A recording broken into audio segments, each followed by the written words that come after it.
Iya Pak Cimacin, Cik Tuan dan Puan di sebelah kiri saya dah hadir narasumber yang saya bincangkan tadi di awal. Pak Cimacin, Cik Tuan dan Puan, mungkin sebagian besar masyarakat dah selalu nonton ya dekat yang sebelah tu.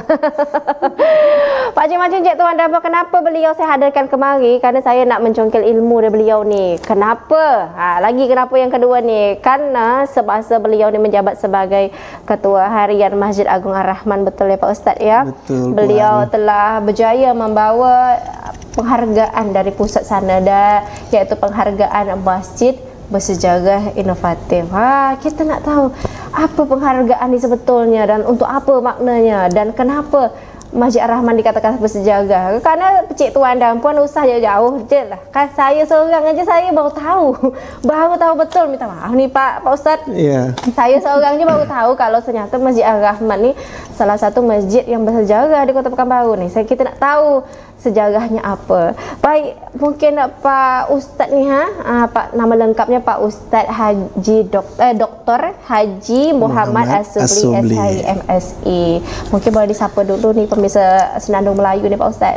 Baik, terima kasih Puan Asma. Saya mau pantun dulu lah kalau begitu ya. Boleh. Anak raja pergi membeli TV. TV dibeli memakai baju baru. Cantik. Sungguh senang hati datang ke RTV. Apalagi di program Senandung Melayu. Masya Allah, saya suka betul ni. Tapi saya tak beli dah. Karena saya tadi order pantun dah. Ya, tadi di awal kan. Kalau pantun nanti acara berganti. Betul. Tak bincang tentang masjid lagi dah. Tentang pantun. Baik Pak Ustaz. Ni mungkin ya Pak Ustaz ni sebelum kita cerita tentang penghargaan yang saya sebutkan tadi ni, Pak Ustaz, macam mana perasaannya kemarin tu ketika dinyatakan bahawasanya Masjid Agung Ar-Rahman ni mendapatkan penghargaan Masjid Bersejarah Inovatif? Baik, Puan Asma, terima kasih encik-encik, tuan-tuan dan puan-puan RTV dimanapun berada. Alhamdulillah, perasaan tentu bahagia betul ya. Betul. Puan Asma ya. Makanya saya ke sini langsung membawa piagamnya. Jadi boleh dilihat nih Puan Asma ya. Ini dia. Kalau dapat di Zoom. Kalau dapat di Zoom, ini piagam ini didapat di Jakarta. Iya. Belum sampai sepekan yang lalu. Belum sampai sepekan lagi. Belum sampai sepekan. Gitu? Waktu itu hari Sabtu belum sampai sepekan. Sabtu kemarin nih. Tanggal 9 ya. Masih bulan Agustus nih. Masih bulan Agustus ini. Alhamdulillah langsung dibawa sama RTV untuk bisa menjelaskan kenapa kita Masjid Paripurna Agung Ar-Rahman ini mendapatkan penghargaan sebagai masjid yang bersejarah, yang inovatif begitu. Jadi tentu perasaannya sangat senang, bahagia Puan Asma. Masya Allah ya, apalagi ketika waktu pertama diumumkan ya, pasti menggelegar sehati. Betul. Ni kan. Dia awalnya pakai nominasi dulu kan. Ada nominasi. Dari mana aja kalau saya boleh tahu tuh yang menjadi nominasi? Ya, karakternya pertama masjidnya itu ada disebut layak anak, ada juga disebut dengan layak disabilitas. Nah, kita ini yang kita angkat ini adalah masjid yang bersejarah.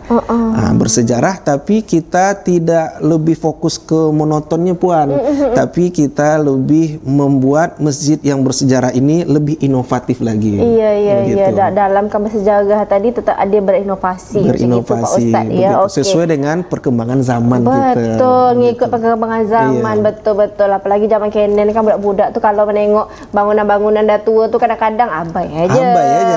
Tak peduli kan? Dia kan. Kemudian Pak Ustaz, ni mungkin boleh ceritakan ni ketika apa namanya tu Masjid Agung Ar-Rahman ini mendapat penghargaan sebagai masjid bersejarah inovatif. Ini ni kira-kira berdampak apa nih kepada jemaah yang melaksanakan ibadah di masjid tersebut? Ya tentu sangat berdampak Puan Asma ya. Kenapa? Pertama, minat orang untuk menjadi kepengen tahu, kalau budak kenen cakap kan keponya, kok bisa kan kepo gitu kan. Jadi pengen lagi datang ke masjid. Karena Masjid Ar-Rahman ini Puan ya, ramai itu di waktu zuhur sampai asar aja. Iya betul, karena memang letak dia di sekelilingi kantor-kantor. Kantor betul. Jadi kalau udah maghrib, isya, subuh, tak payah kita lihat di situ jamaah sikit betul. Karena di sekitar Masjid Paripurna Agung Ar-Rahman ini sudah ada juga masjid musala-musala yang mereka bertempat tinggal di situ. Lebih baik mereka sholat di tempat mereka masing-masing begitu. Nah, jadi dengan adanya penghargaan ini, kita memulai untuk bisa menarik jamaah itu supaya memakmurkan masjid datangnya. Bagaimana caranya, Puan? Yaitu salah satu strategi kami. Kami buatlah majlis taklim yang ada di Pekanbaru ini. Mereka itu berkegiatan di Masjid Ar-Rahman ini. Tapi pada saat mereka berkegiatan itu gratis. Kita tidak pungut biaya seperak pun, Puan. Kenapa? Karena kita tahulah majlis taklim yang ada di Pekanbaru ini terkadang mereka tuh tak ada tempat mengaji mereka. Kalau bahasa kampusnya home base mereka tuh tak ada. Sehingga kita buatlah di Masjid Ar-Rahman. Alhamdulillah ada 6 majlis taklim yang berkegiatan di Masjid Ar-Rahman. Dan itu ramai itu, Puan. Dan bergantian ustaz-ustaznya hadir. Dari situlah salah satu cara kita untuk bisa meramaikan masjid ini. Di samping memang karyawan-karyawan dan PNS, ASN yang ada di sekitar Masjid Ar-Rahman yang meramaikan masjid kita itu. Betul. Gitu. Karena memang saya merasa juga pokoknya kalau dah jam zuhur asar tu mesti macet situ. Karena orang berbondong-bondong nak masuk ke dalam masjid tu. Tapi rupanya ternyata ketika maghrib, isya, subuh sepi sepi, dan betul. Itu salah satu cara yang adalah dengan memfasilitasi masyarakat untuk berkegiatan dalam masjid secara cuma-cuma Pak Ustaz ya. Jadi tidak lagi mereka dipusingkan dengan biaya, tapi mereka ikut dia berkegiatan, tapi dengan catatan ya dijaga kebersihannya seperti itu. Jangan pula bersepah pula sampah di situ kan. Itu tak ada juga karena kita masjid kita jaga. Itu dari kalangan majlis taklimnya aja, Puan Asma. Belum lagi anak-anak mudanya. Anak mudanya kegiatan kita buat Sabtu malam Ahad. Untuk sementara kita buat dulu sebulan sekali. Apa dia? Yaitu kajian di teras, tapi kajiannya lebih inovatif. Tidak kajian monoton di atas mimbar ustaznya, tapi lebih ke gaya anak muda kenen. Macam mana dia? Ada live musiknya. Tentu live musiknya musik religi Islami. Tak mungkin pula kami buat nasyid. Tak mungkin lah kami lagu-lagu yang mengundang maksiat pula gitu kan. Nah, sehingga pernah kami buat kemarin perdana. Jadi orang yang lalu lalang di Jalan Sudirman tuh, Puan Asma, jadi akhirnya wajah dia terbelok sikit ke kiri. Apa nih masjid ini kan begitu? Karena lighting kami buat begitu luar biasa sehingga menarik orang yang ada di Jalan Sudirman itu untuk bertanya, kepo lagi dia. Ini ada apa nih? Karena selama ini masyarakat sekitar selalu mengatakan bahwa malam hari di masjid ini sepi. Kalaupun ada kajian tafsir, paling di dalam aja. Betul. Kajian tafsir. Tapi kita buat lebih di luar.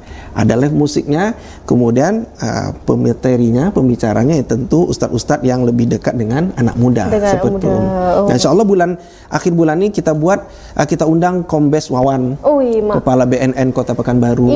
Karena sekarang ini marak sekali, Puan kan, narkoba, apalagi baru-baru ini di dekat daerah kita sini kan ditemukan berapa kilogram ganja begitu. Karena itu kita harus meminimalisir supaya anak-anak yang ada di Pekanbaru ini mereka terhindar dari narkoba dan tentu juga mereka dekat dengan masjid begitu. Jadi tak terpaku kegiatannya hanya kepada orang tua, orang umur dengan majlis taklimnya, dengan kajian-kajiannya mungkin kultum selepas subuh atau apa gitu. Tapi juga merangkul anak-anak muda dengan kegiatan macam tadilah ya. Kegiatan istilahnya dakwahnya lebih ringan, lebih ringan dan lebih kekinian. Karena betul kata Puan Asma tadi kan, kalau masjid ya monoton aja orang kan. Apalagi anak-anak muda kini ini kalau perhatikan dah masjid, kalau nggak ada sesuatu yang wah, mereka tak datang gitu. Tapi kalau kita lihat contoh-contoh di daerah Jawa sana misalnya, Puan ya, di Jakarta, kenapa kok ramai? Ternyata mereka tuh ada hal yang unik untuk menarik anak-anak muda nih supaya datang ke masjid. Contoh ada salah satu masjid, dia buat SPBU di masjidnya, Puan. Dalam masjidnya, SPBU mini. Dan mereka anak-anak muda itu gratis ambil SPBU itu dengan biaya paling besar itu 10.000. 10.000. Jadi masuk motor mereka 10.000, tapi wajib dengar dulu kajian. Nah, habis itu baliklah mereka ke rumah masing-masing. Jadi hal-hal seperti itu sebenarnya, Puannya sederhana, tapi itu bisa membuat orang cinta dengan masjid, gitu. Jadi kita tuh ingin jadikan masjid itu bukan sesuatu yang menyeramkan lagi, tapi sudah menjadikan kegiatan untuk bisa diterima semua kalangan. Pendekatan gitu. Secara halus ya. Yang halus, awalnya mungkin tadi karena ada tujuan lain, nanti karena terbiasa lama-lama akhirnya memang tujuannya hanya untuk datang kajian. Betul. Tadi, Gak apa-apa awal-awal begitu, Puan kan? Memang biasa. Segala sesuatu itu memang dia berawal terpaksa dulu.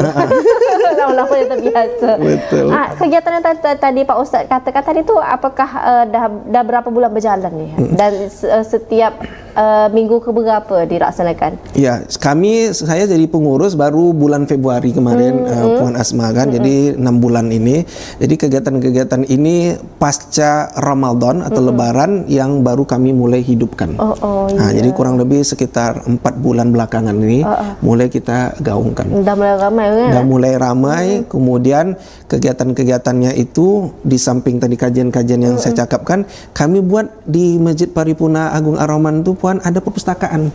Perpustakaan mini. Jadi terkadang kan minat baca orang tuh kadang naik turun. Betul. Yang paling banyak orang membaca adalah baca status orang. Itu paling banyak. Tapi kalau baca ilmu pengetahuan, jadi puan-puan dan tuan-tuan kalau mau ke Ar-Rahman, lihat di situ ada perpustakaan dan itu terbuka. Ya, lihat aja ada sejarah-sejarah buku-buku di situ, baca aja di situ. Nah, itu salah satu trik dan strategi kita untuk bisa memakmurkan masjid kita ini.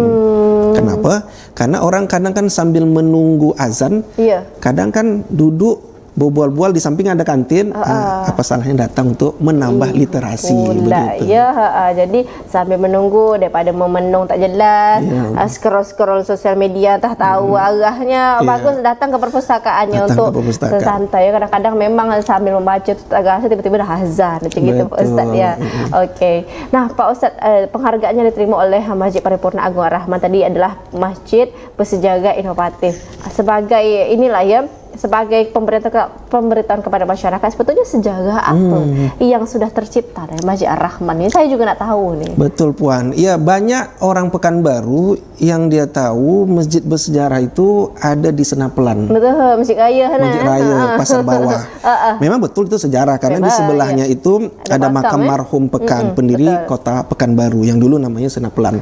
Makanya kalau kita lihat ada salah satu buku dibuat sahabat saya Bang Amin, Kampung Nyamuk. Jadi Senapelan itu ada salah satu kampung yang di dekat sekarang daerah Jalan Patimura, dekat Jalan Sudirman, dekat Ar-Rahman itulah. Itu dulu namanya Puan Asma itu adalah perkampungan atau perhentian nyamuk. Apa pasal dibawa macam gitu? Kenapa disebut nyamuk? Karena memang dahulu dikenal banyak nyamuk, memang banyak nyamuk. Memang betul, memang banyak nyamuk. Jadi saya baca literasinya itu memang banyak nyamuk. Sampai-sampai kerbau aja, Puan Asma, ketika lama tertidur, kalau udah dihinggap nyamuk sampai mati deh. Begitulah sampai saking banyaknya. Sejarah dulu tuh ya. Sejarahnya. Nah, ada satu tokoh dari perkampungan nyamuk ini yang dikenal dengan nama Pak Nyamuk. Tapi Pak Nyamuk ini nama aslinya adalah Raden Sastro Prawiro Joyo Diningrat. Nah, beliau itu dikenal dengan penghulu 3 zaman. Di mana makam dia ada di komplek Masjid Ar-Rahman, Puan Asma. Itulah kami ingin mengangkat batang yang terendam ini, supaya orang taunya di samping Masjid Ar-Rahman ini adalah salah satu rumah ibadah, tapi dia ada nilai sejarah. Jadi Pak Nyamuk ini pernah dibuat oleh SK sama Sultan Syarif Qasim.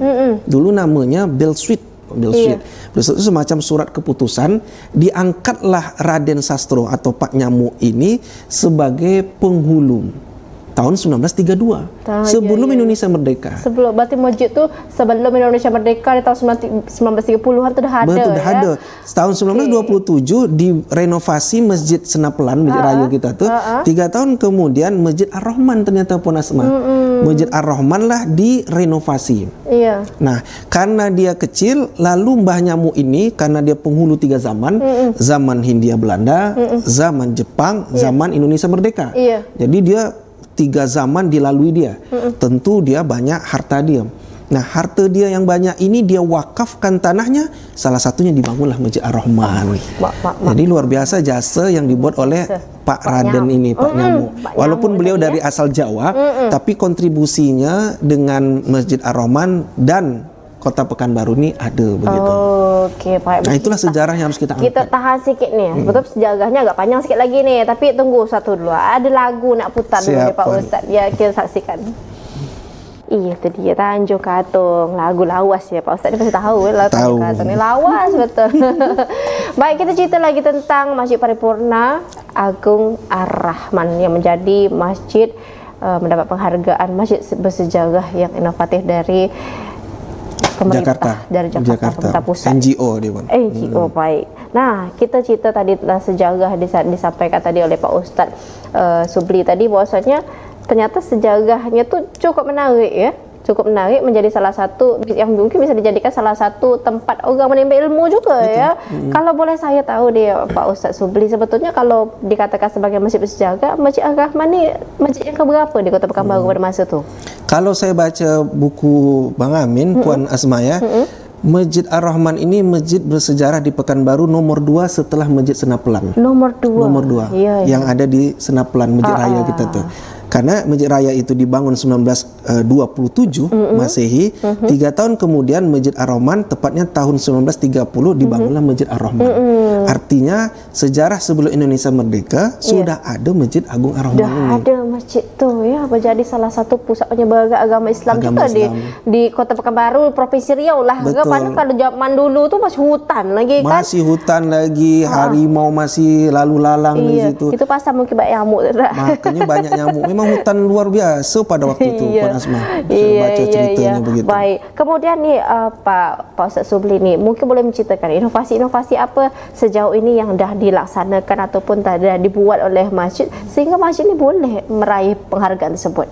Iya, Puan ya. Jadi salah satu hal yang kami lakukan dari Masjid Paripurna Agung Ar-Rahman ini yaitu program-program yang menyentuh anak muda, level anak muda dan juga orang tua. Tetap kita tidak melupakan juga. Karena memang orang tua ini lebih banyak juga ingin ke masjid. Nah, di bawah itu ada pusat pendidikan Puan Asma. Apa dia? Yaitu Taman Kanak-kanak. TK. Dekat bawahnya tu. Dekat bawah. Ini kan modelnya macam rumah panggung gitu masjid ni kan. Betul. Di bawah itu kan bisa mobil keluar kan. Iya, di sudutnya mobil lah ya. Betul, di sudutnya tu ada TK. Nah, TK ini sekarang kami arahkan untuk bisa mendapatkan legalitas. Karena memang selama ini udah 6 tahun nih kalau tak salah saya Puan Asma ya, berdiri TK ini tapi hanya semacam tempat kelompok bermain saja.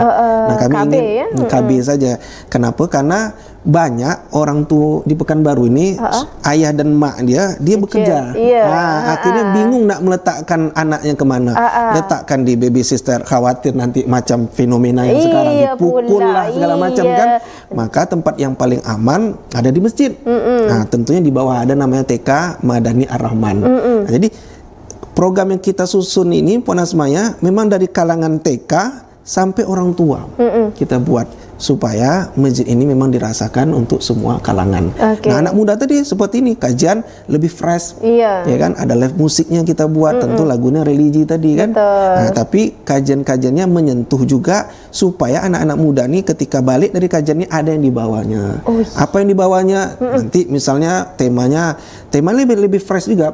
Misalnya tema yang mungkin yang sedang booming apa sekarang gitu ya. Sekarang gitu kan. Macam kemarin kami buat temanya tentang tempat teraman adalah masjid, gitu kan. Jadi anak-anak yang motor biker itu ada tuh Ustadz Doni, dia punya grup biker subuhan. Mereka itu parkir di halaman Masjid Ar-Rahman dengan motor busonya tuh parkir lalu dengarkan kajian. Jadi anak-anak yang gondrong, anak-anak yang kita anggaplah mereka ini tak mungkin datang ke masjid, kami bawa untuk ke masjid. Hal-hal seperti itu sederhana Puan, tapi menyentuh orang sehingga orang berpikiran bahwa masjid ini tempat yang teraman. Karena memang kalau kita perhatikan sejarah ya Puan Asma ya, setiap kejadian bencana masjidlah yang Allah selamatkan. Betul nggak Puan? Tahun 2004 di Aceh Allah selamatkan Masjid Baitur Rahman. Tsunami. Ada lagi tahun lalu di Sumatera Barat di Agam terjadi banjir lumpur, masjid selamatkan Allah lagi. Batu besar itu berhenti seakan-akan dia tak hendak menyentuh yang namanya masjid. Saya itu lagi yang di Amerika di Los Angeles kemarin tuh kebakaran hutan tuh aja masjid yang berdiri kokoh dengan tegaknya. Itulah makanya dibuatlah akhirnya kajiannya masjid sebagai tempat yang paling aman dan menyentuh hati masyarakat. Jadi inovasi yang dibuat tu memang mulai dari anak-anak usia dini sampai menyentuh kepada kalangan orang tua. Luar biasa sekali. Kalau saya berkunjung ke Masjid Ar-Rahman ni, salah satu yang unik ya Pak Cik tuan dan puan adalah pedagang. Ya, saya suka. Orang biasanya kalau datang ke masjid tu kan, entah numpang solat zuhur ke solat asar ke, mungkin sekadar datang, duduk, solat dah selesai.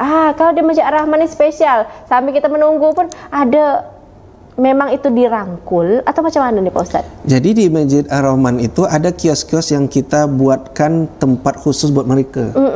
Ya kan? Kios-kios ini kita rangkul. Iya. Dan mereka ini memang legal, ya, legal. Ada kantin di situ, ada toko herbal di situ, ada yang tempat jual parkir, termasuk ada di situ ATM di situ. Jadi alat anjungan tunai mandiri itu. Jadi kalau orang-orang berduit itu tidak berinfak, mereka ada ATM kita siapkan. Tarik duitnya, masukkan infaknya ke Masjid Agung Ar-Rahman. Nah, tapi Puan, ada juga orang-orang berdagang yang boleh dikatakan ilegal, tapi mereka tuh datang ke masjid seperti nak jualan kerupuk. Nah, saya selaku ketua masjid, saya minta kepada security, orang seperti ini jangan diusir, saya bilang.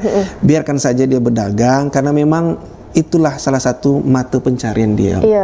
Kalaupun seandainya dia membuat kotor masjid segala macam, tegurlah dengan hikmah begitu. Nah, banyak tuh Puan, apalagi kalau kita buat acara macam anak muda pada Sabtu malam itu kan, ada aja tuh yang di tepi jalan itu duduk, kadang sambil melihat kajian kita, tapi dia juga sambil nongkrong dan dia jualan juga, jualan air minum dia segala macam. Kami nggak ada masalah kan gitu. Yang penting jaga kebersihan. Tapi yang legalnya ada juga kami siapkan kios-kios. Nah, salah satunya nantinya kami akan buat salah satu UMKM ciri khas Masjid Ar-Rahman, supaya kalau orang nanti berkunjung ke Masjid Ar-Rahman, dilihatnya masjid ini ada nilai sejarah, lalu pada saat dia balik ada yang dibawa oleh-olehnya. Itu betul tuh, karena memang apa istilahnya, kaedah tempat wisata tuh kita datang, kita tahu apa yang nak kita cari kat situ, kita tahu apa yang nak kita bawa balik. Kau macam gitu ya. Apalagi boleh di-spill sikit tak? Spill. Boleh dikorek sikit tak, kira apa yang nak dibuat tu? Apakah masih rahsia atau macam mana? Ya, salah satunya pakaian yang saya pakai ni, Asma. Ini kan outer namanya, Asma, kan? Outer, dan pada outer ini sebenarnya sudah mulai digalakkan Wali Kota Pekanbaru, Bapak Agung Nugroho. Setiap hari Kamis ASN yang ada di lingkungan pemerintah Kota Pekanbaru wajib menggunakan outer dan bertanjak. Nah, ini yang kami ingin buat di UMKM yang di Ar-Rahman itu, supaya orang-orang kalau mau cari outer adanya di Masjid Agung Ar-Rahman. Begitu salah satunya. Atau kaos-kaos yang ada logo-logo Masjid Agung. Kalau Puan kalau misalnya pergi ke daerah tetangga lah misalnya kan, pasti kan ada baju-baju ikonik daerah tersebut. Betul. Kan, nah, menaranya lah atau apanya kan. Kita kenapa nggak buat juga salah satu ikon Masjid Agung Ar-Rahman, supaya orang lebih mencintai yang namanya masjid. Insya Allah seperti itu, Puan. Iya. Jadi mungkin boleh kalau macam gitu ya, kira-kira bolehlah diwacanakan Masjid Paripurna Agung Ar-Rahman yang menjadi salah satu tempat wisata religi ya Pak Ustaz. Betul. Salah satu wisata religi itu tidak hanya UMKM itu aja, Puan ya, tapi ada nilai pendidikan. Sebulan yang lalu, kalau tak silap saya, Puan, ada mahasiswa yang datang meneliti Masjid Agung Ar-Rahman ini. Mereka ketika meneliti Masjid Agung Ar-Rahman ini, yang mereka teliti apa? Arsitektur bangunan Ar-Rahman ini kan unik nih. Ini kan perpaduan antara Madinah, Masjid Nabawi, dengan Turki kan begitu. Nah, jadi mereka ingin meneliti tentang sisi arsitek yang ada di Masjid Agung Ar-Rahman. Nah, tapi yang untuk sejarahnya belum ada. Nah, ini yang pengen kita angkat kan. Nah, mudah-mudahan dengan penghargaan ini dan dengan media RTV dan segala macamnya, supaya orang lebih mengenal lagi ada sejarah yang tak boleh dilupakan. Betul. Bahkan Puan, di masjid kita ini rutin juga orang kalau akad nikah. Akad nikah itu buatnya di dalam masjid, karena memang view masjid ini indah. Kalau dilihat di medsos seperti medsos TikTok, Instagram, orang buat berbagai macam gaya di Masjid Agung Ar-Rahman ini untuk mengadakan kegiatan resepsi pernikahan begitu. Jadi encik-encik puan-puan yang belum menikah, buatlah resepsi pernikahan di Agung Ar-Rahman. Yang udah menikah buat juga, enggak apa masalah. Yang belum, janganlah nambah. Entah buat acara lain pula gitu kan. Tadi Pak Ustaz tadi mengatakan bahwasanya ada di dalam situ sudah ada taman kanak-kanak yang sekarang nak dilegalkan ya, kemudian juga kegiatan-kegiatan yang lebih berada di luar masjid, yang lebih mendekat kepada masyarakat, lebih mendekat kepada anak-anak muda kini, ada perpustakaan, merangkul UMKM juga, dan ada situs sejarah juga. Kalau saya boleh tahu nih, makam Pak Nyamuk tadi itu masjid itu dekat mana Pak Ustaz? Nah, kalau kita sholat di saf laki-laki, pas di depan itu kan mihrab. Iya. Nah, di seberangnya itu, itulah makamnya. Makamnya itu masih dalam satu komplek Masjid Agung Ar-Rahman. Jadi pas menghadap kiblat dia. Iya. Nah, tapi tentu Puan Asma dan cik-cik tuan-tuan perlu saya sampaikan bahwa orang yang melakukan ibadah di Masjid Ar-Rahman itu bukan menyembah kubur. Betul. Tetap kita menyembah Allah Subhanahu wa taala. Kiblatnya. Itu Kiblatnya memang kat situ. Betul. Karena ada persepsi sebagian bahwa kita menyembah kuburan. Tidak seperti itu. Kita tetap menyembah Allah. Kiblatnya memang menghadap seperti itu.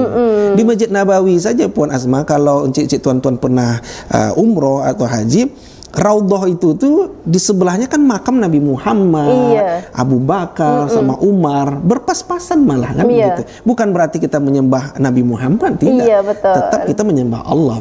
Kebetulan dalam Masjid Nabawi ada yang nama makam Nabi Muhammad, Abu Bakar dan Umar. Nah, sama dengan Masjid Ar-Rahman ini kebetulan dalam ada dalam lingkungan dan tidak di dalam masjid juga. Betul. Di luar dia. Di luar. Nah, itu yang perlu kita sampaikan supaya jangan sampai informasi yang miring ini tersebar bahwa di situ nyembah kuburan, tidak. Nah, kita ingin tetap menyembah Allah Subhanahu wa taala. Betul. Luruskanlah niat nak pergi sembahyang tu macam tuan dan puan. Dan memang makam yang ada dekat saya itu makam orang yang sebesarlah atas adanya Masjid Ar-Rahman tu, atas berdirinya Masjid Ar-Rahman tu ya Pak Dia Ustaz, wakafkan Puan Asma ya, harta dia ni, tanahnya untuk pembangunan Masjid Ar-Rahman. Jadi apa salahnya kita doakan beliau? Karena jasa beliau terbangunlah Masjid Ar-Rahman yang menjadi masjid milik pemerintah Kota Pekanbaru. Dan itu menjadi pemerintah Kota Pekanbaru. Betul. Apa istilahnya, jariah lah gitu ya Pak Ustaz. Amal jariah ya. Kemudian ya Pak Ustaz, tentunya adalah tantangan dalam menjaga keseimbangan antara sejarah dengan inovasi. Ini kira-kira tantangan terbesar dalam proses mendapatkan penghargaan ini macam mana nih? Iya, betul Puan Asma ya.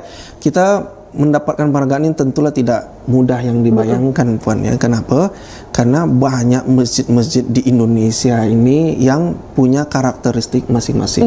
Nah, salah satu tantangan kami itu, kami memiliki awalnya minim publikasi media. Makanya saya lihat kita tidak boleh yang namanya menjauh dari media untuk hari ini. Karena orang sekali klik aja sudah melihat. Maka media kami galakkan. Makanya saya bawa teman-teman media supaya apa? Supaya kegiatan-kegiatan kita di masjid ini terpublikasi dan dilihat tidak hanya oleh Pekanbaru, Provinsi Riau, tapi juga mudah-mudahan dilihat di skala internasional seperti itu. Nah, itu jadi tantangan itu di media awalnya. Tapi karena kita mulai dekat dengan media, itu salah satu yang membuat kita dilirik salah satu NGO untuk mendapatkan penghargaan masjid bersejarah yang inovatif ini. Jadi memang tantangan itu terjawab dengan adanya merangkul para media, media ya Pak Ustaz. Dan mungkin Pak Ustaz kita nak ada yang lewat satu ni dulu, jangan ke mana-mana, tetap bersama dengan kami di Senandung Melayu.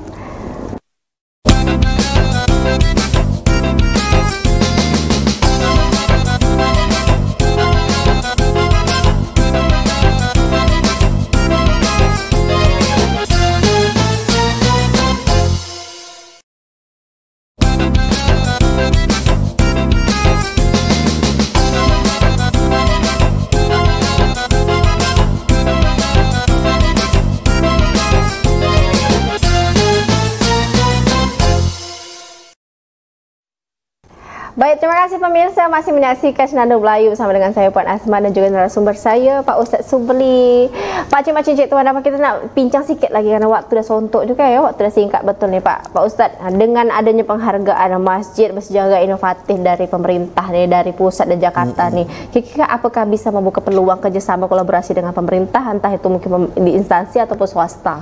Iya, Puan Asma, tentu kita tidak bisa bekerja sendiri ya Puan ya. Tentu kita harus kolaborasi, apalagi Masjid Paripurna Agung Ar-Rahman ini adalah masjid Pemko. Maka kita membuka lebar sekali untuk bisa bekerja sama, kolaborasi sama pemerintah Kota Pekanbaru. Nah, salah satu halnya adalah mensupport setiap kegiatan-kegiatan kita. Tapi untuk sejauh ini Puan Asma, perlu diketahui alhamdulillah pemerintah kota kita ya di bawah kepemimpinan Pak Agung, Pak Markarius sudah mensupport yaitu segala bentuk listrik, karyawan, security, cleaning service sudah dibantu semua. Jadi kami tak di cover semua pemerintah. Kami tak pening lagi memikirkan gaji security-nya, gaji cleaning service termasuk juga listrik. Tapi kalau kita hitung-hitung listrik per bulan tuh besar mahal tuh Puan Asma. Alhamdulillah di backup sama pemerintah begitu. Nah, tentu ini kita minta ditingkatkan lagi. Nah, salah satunya karena ini adalah masjid bersejarah, makam itu bisa dijadikan semacam ini Puan ya, cagar budaya lah, supaya ada yang dilihat orang tuh bahwa ini benar loh makam gitu. Yang makam ini punya nilai sejarah. Seperti di Masjid Senapelan yang ada gedung bangunannya kan begitu kan. Sehingga orang ketika berkunjung, oh ternyata yang dikunjungi ini adalah orang yang berjasa di Pekanbaru yang mendirikan Pekanbaru. Iya, betul-betul. Jadi semacam salah satu bisa dikatakan sebagai validasi lah bahwasannya memang pantas masjid ini mendapatkan penghargaan masjid bersejarah inovatif. Betul. Kalau dilihat sekarang memang tempatnya itu orang tak tahu, Puan. Ada yang bilang tak tahu, ada yang tak tahu menahu, ada yang mau tak mau tahu kan begitu kan. Karena memang tempatnya itu terpencil, agak berbelok-belok sedikit. Tapi kalau dari bawah mau lihat mobil keluar, ada nampak kuburannya. Ada nampaknya tuh. Tapi kan kita ingin ketika orang sampai di perpustakaan itu sudah terlihat langsung tuh, arah tempat di mana di situ ada makam Mbah Nyamuk yang mana beliau mewakafkan tanahnya untuk pembangunan Masjid Ar-Rahman ini. Oke, terakhir nih ya Pak Ustadz, pesan-pesan Pak Ustadz lah mungkin entah kepada masyarakat supaya juga ikut mensupport memakmurkan masjid, salah satunya Masjid Ar-Rahman, dan juga mudah-mudahan harapan kita Masjid Ar-Rahman ini bisa menjadi salah satu akan wisata sejarah selain daripada Masjid Senapelan, Museum Sanala Utama dan lain. Iya betul Puan ya. Terakhir ya, harapan kami sebagai pengurus Masjid Paripurna Agung Ar-Rahman tentu masyarakat yang ada di Kota Pekanbaru, Provinsi Riau maupun masyarakat luas untuk senantiasa datang ke Masjid Agung Ar-Rahman. Tempatnya strategis, di situ bisa melakukan kegiatan nyaman, AC yang luar biasa. Itu bagi masyarakat kita. Dan kegiatan-kegiatan juga kita buat dengan kegiatan yang baik, dan tentu kegiatan ini adalah kegiatan yang senantiasa menambahkan iman dan takwa. Nah, buat pemerintah kita, khususnya Kota Pekanbaru, kita berharap juga supaya disupport lah kegiatan kita ini, pembangunan kita ini, salah satunya bangunan yang bersejarah. Di situ ada makam Mbah Nyamuk yang mewakafkan tanahnya untuk pembangunan Masjid Ar-Rahman. Kemudian tempat-tempat yang lain yaitu disabilitas supaya diramahkan lah, agar ada tempat khusus disabilitas, dan juga ada tempat ibu menyusui, Puan. Ruang ibu menyusuinya. Karena ada beberapa teman kita terlihat ada ibu menyusui di tempat terbuka, akhirnya terlihatlah aurat. Ini yang tidak kita inginkan kan. Supaya ada tempat khusus. Dan tentu itu semua tidak terlepas dari dukungan bersama khususnya pemerintah Kota Pekanbaru dan Provinsi Riau. Begitu. Wah, luar biasa lah. Masya Allah ya, perbincangan kita pada malam hari ini mengenai Masjid Paripurna Agung Ar-Rahman yang mendapatkan penghargaan masjid bersejarah inovatif dari Jakarta, Pak Cik Cincik itu. Adapun dari sini, dari perbincangan ini kita tahu ternyata bahwasanya masjid itu tidak hanya Masjid Ar-Rahman tidak hanya sebagai rumah ibadah, tetapi juga menjadi salah satu pusat pusat berjalannya peradaban Kota Pekanbaru, Provinsi Riau, kemudian juga ada menjadi pusat pendidikan dan juga pemberdayaan masyarakat sekitar untuk bergabung di UMKM yang ada di Masjid Ar-Rahman. Ya, harapan mudah-mudahan apa yang disampaikan tadi oleh Pak Ustadz tadi dikabulkan lah ya dengan pemerintah ya, karena memang letaknya strategis juga ya Pak Ustadz ya, di mana ketika ada orang melancong ke Kota Pekanbaru, dia datang ke Masjid Ar-Rahman, selain dia bisa beribadah dengan nyaman, kemudian juga senang nak mencari oleh-oleh dekat situ, juga bisa menengok sejarah apa yang ada dekat masjid tu. Sesuai Pak Ustaz? Sesuai betul. Mantap. Betul. Okey, terima kasih Pak Ustaz Sobri kehadirannya malam hari ini ya. Dan mudah-mudahan juga Masjid Ar-Rahman ini menjadi barometer untuk masjid-masjid lain yang ada di Indonesia bisa menjadi juga masjid bersejarah yang inovatif. Amin ya rabbal alamin ya. Terima kasih juga pemirsa dan yang nonton pada malam hari ini. Mohon maaf ya tak ada line telepon karena memang kita khusus bincang dengan narasumber yang langsung. Akhir kata saya Puan Asma beserta dengan seluruh kerabat kerja bertugas mohon undur diri. Wabillahi taufiq wal hidayah. Wassalamualaikum warahmatullahi wabarakatuh. Selamat berehat semua.